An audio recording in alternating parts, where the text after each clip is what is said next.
আপনার বাসায়ও কি এমন একটি পুরাতন ছবি পড়ে আছে যেটাকে আপনি এক ক্লিকেই এমন করতে চাচ্ছেন? এই এর যুগে আপনার ফটোশপ এক্সপার্ট হওয়ার কোনো প্রয়োজন নেই। ট্রেন্ডিং টেক থেকে আমি রিফাত আছি আপনাদের সাথে। যারা ইউটিউব থেকে দেখছেন তারা অবশ্যই চ্যানেলটিকে সাবস্ক্রাইব করে দিয়ে বেল আইকনটিকে প্রেস করে দিন, এবং যারা ফেসবুক থেকে দেখছেন তারা অবশ্যই লাইক, কমেন্ট এবং শেয়ার করে ফলো বাটনটি প্রেস করে দিন। তো চলুন আর দেরি না করে ভিডিওটি শুরু করা যাক। তো আমরা সরাসরি চলে যাব মোবাইল স্ক্রিনে। তো প্রথমে আমরা চলে যাব আমাদের মোবাইলের প্লে স্টোরে গিয়ে প্রথমে আমরা সার্চ করব চ্যাটজিপিটি। চ্যাটজিপিটিকে আমরা ইনস্টল করে নেব। আমার অলরেডি ইনস্টল করা আছে, তাই আমি সরাসরি চ্যাটজিপিটিতে চলে যাচ্ছি।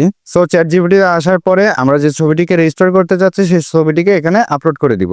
ছবিটি আপলোড হওয়ার পরে এখানে আমরা একটি প্রম্পট দিয়ে দিব। তো প্রম্পট নিয়ে আপনাদের টেনশন করতে হবে না, প্রম্পটটি আমি ডেসক্রিপশনে অথবা ফার্স্ট পিন কমেন্টে দিয়ে দিব। তারপর এটাকে আমরা সেন্ড করে দিব। তো কিছুক্ষণের ভেতরে আমাদের এই ছবিটি জেনারেট হয়ে যাবে। এটা হতে কিছুক্ষণ সময় লাগবে। সো রেডি হয়ে গেল আমাদের ছবিটি। আপনার হাতে থাকা মোবাইল ফোনটি দিয়েই মাত্র এক ক্লিকেই করে ফেলুন এমন পুরাতন ছবিকে নতুনের মতো। তো ভিডিওটি ভালো লাগলে অবশ্যই লাইক, কমেন্ট, শেয়ার করে দিন। তো আজকে এ পর্যন্তই, দেখা হচ্ছে পরবর্তী কোনো ভিডিওতে।